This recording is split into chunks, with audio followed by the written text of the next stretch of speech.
So let's start with my introduction. My name is Shahzad Aslam. I have done a master's in computer science. I have over 20 years of experience in IT. So I was talking about the agenda items. We have three main sections of this presentation. We have in the first section, we will be talking about the DigiShares and its integration with the blockchain. Then we have the Ravencoin integration. And in the last section, we will be talking about the issuing of the Ravencoins and integration with the platform. All right, so talking about integration with DigiShares. DigiShares is a blockchain independent platform. The core functionalities of the platform, like investor management, onboarding investors, cap management tables, and independent. These are the functionalities which are independent from the blockchain. So the platform is integrated with multiple blockchains. We have tested it with Ethereum and the Ravencoin, and the testing with the Stellar blockchain is also in progress.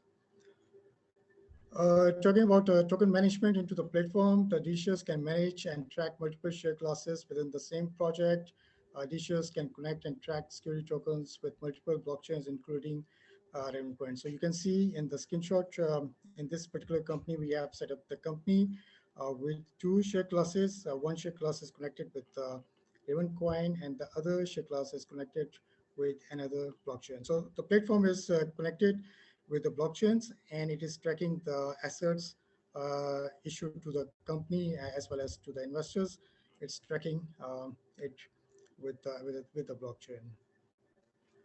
Talking about the cap table management, issuers can track each security token transfer and automatically update internal cap tables. So that means that if the shares are transferred to the investors and they are transferring or sharing the tokens with each other using their own private wallets, the platform will automatically update its internal cap table.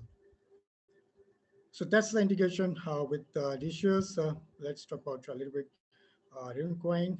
It was developed in 2019, so it's a recent development. Ravencoin is an asset-aware Bitcoin fork, which means that it's based on the Bitcoin software, but it's asset-aware, which means in the Bitcoin, there's only one asset, which is called the Bitcoin itself. But in the Ravencoin, you can have multiple assets, or you can say you can launch your own custom asset into the blockchain. Designed with one specific function to allow issuers to create new tokens easily and quickly. Ravencoin tokens can represent assets from the real world, including shares of stock, virtual goods, rewards, goals, and any other thing that you want to launch it as a digital asset into the blockchain.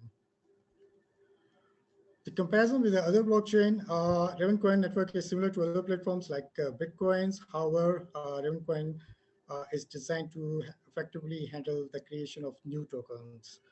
Different from the Bitcoin in ways that issuers can launch their own coins or crypto tokens.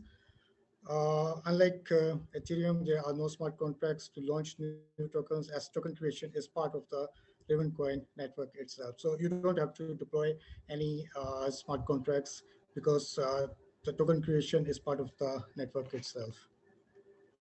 So why we should be using the Ravencoin?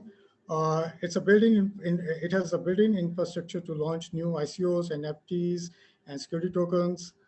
There are no smart contracts development risk of the hacking, and that's a very important point. The risk of hacking, because we all know that in Ethereum you have to develop smart contracts and get it deployed, and if there's any bug in the smart contracts, then it can be hacked by the hackers. But because the Ravencoin tokens, the token creation is part of the Ravencoin itself, so that's why there's no risk of hacking. New assets can be created from within the Bitcoin wallet and the built-in interface. Transaction time from under 60 seconds to 2 minutes to complete, as compared to the Ethereum that takes the average 5 minutes or up to 15 or 20 minutes. So the transaction time, the completion, and the confirmation of the transaction is very low as compared to Ethereum.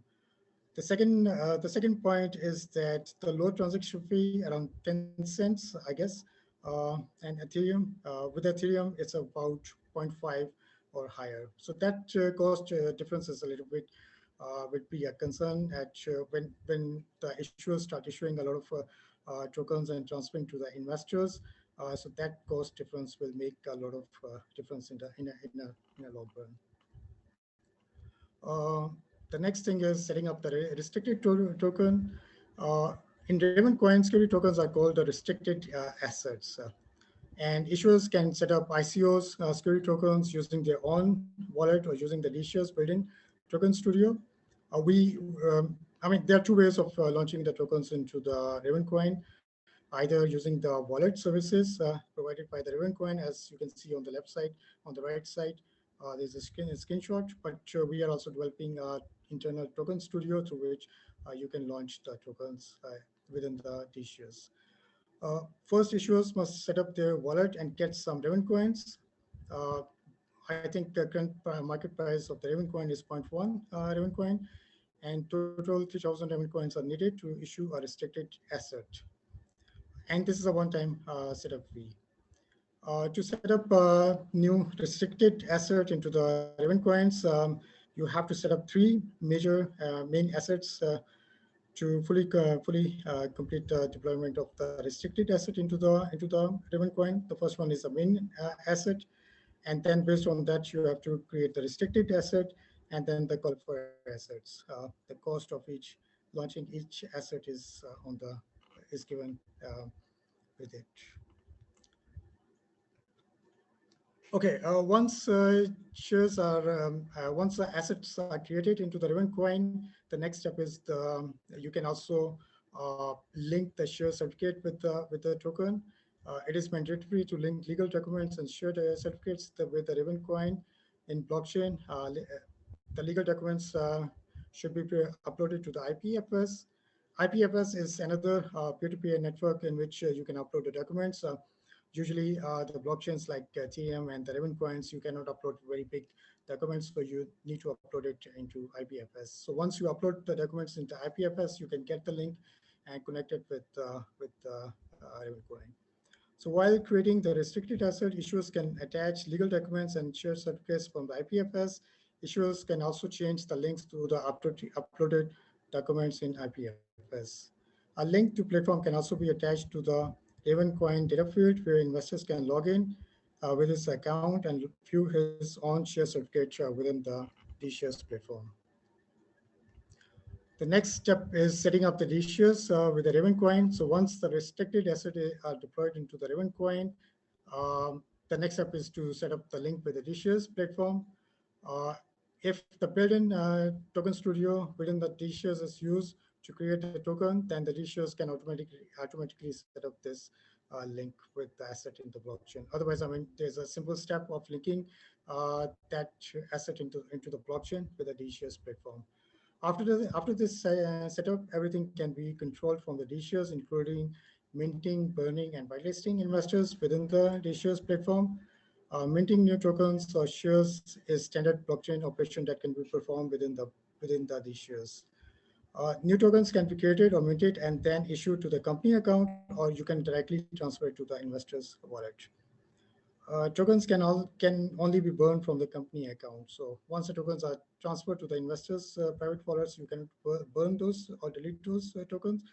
You can only burn tokens from the company account. So on the right side, you can see an interface from the DShares from which you can select a particular share class and create new tokens into the blockchain. All right, so next step is whitelisting the investors. To issue restricted assets to the investors, investor need to set up their own Ravencoin wallet and provide their public keys to the DShares admin, and the admin can whitelist that investor into the blockchain. And once the admin has whitelisted the investor into the blockchain, then the investor can transfer shares to the investors. Similarly, if all the investors who are whitelisted into the blockchain, they can also share or transfer tokens or exchange tokens with each other using their own private wallet. Admin can also block investors' public address, in which case investor will not be able to send or receive restricted assets. So that's the functionality. You can block the investor's private wallet into the blockchain. And whitelisted investors can transfer shares using their private wallet. So on the right side, I mean, there's a screenshot from the platform. We have set up one investor's wallet. There's one address that has been whitelisted, and the platform is tracking the shares the investors holding into the blockchain. And you can see that that investor account is also whitelisted.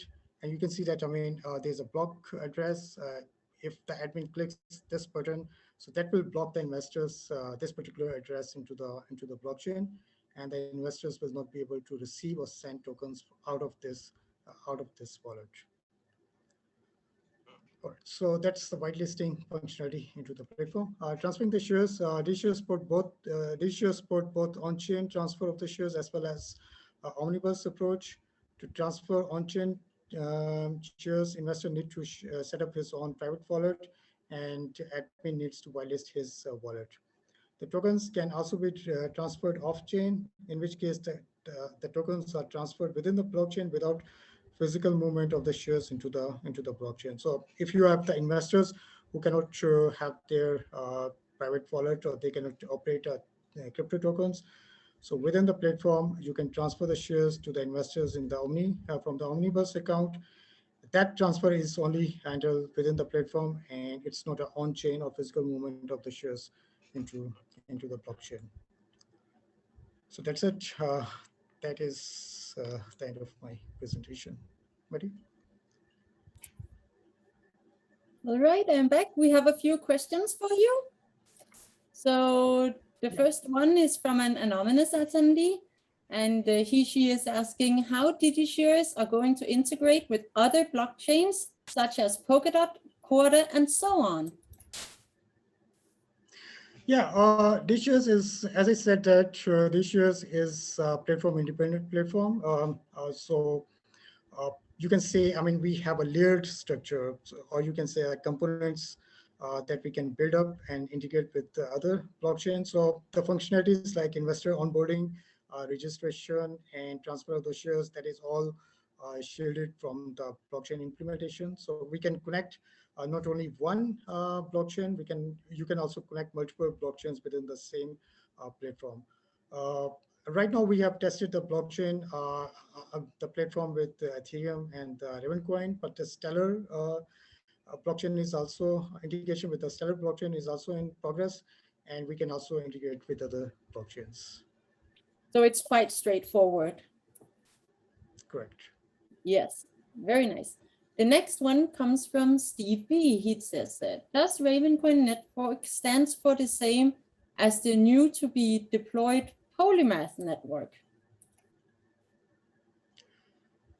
No, that is not correct. I mean, the purpose of the Ravencoin is to let the issuers launch their own private assets into the blockchain. I mean, there is a base token which is called the Ravencoin that anybody can buy and have in his own private wallet. But as I said, that the issuers can also launch their own tokens, including the ICOs, the security tokens, or NFTs within the blockchain. So these are the custom tokens that you can easily launch into the Ravencoin. Okay, very nice. Our next one is from Edward Mason, and he says, each time you add documents to IPFS, the link changes. Will that automatically be updated on the DigiShares platform?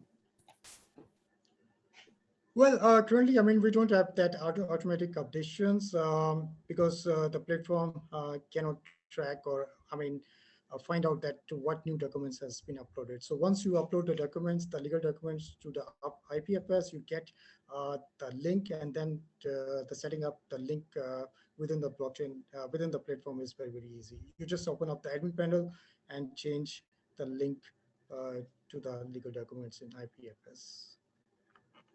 Okay, and there is a follow-up also from Edward, and he says, if I transfer shares on the Ravencoin chain, will it automatically update the cap table on DigiShares? That is one of the core functionalities of this platform. As I said, that once you set up the tracking of the investor, and once a platform is set up, with the private wallets of the investors, then whatever the investors are doing into the blockchain, if they are using their own private wallets to transfer the shares with each other, the platform will automatically track that movement and will update the cap table automatically. So whenever admin will log in, he will see the updated cap table.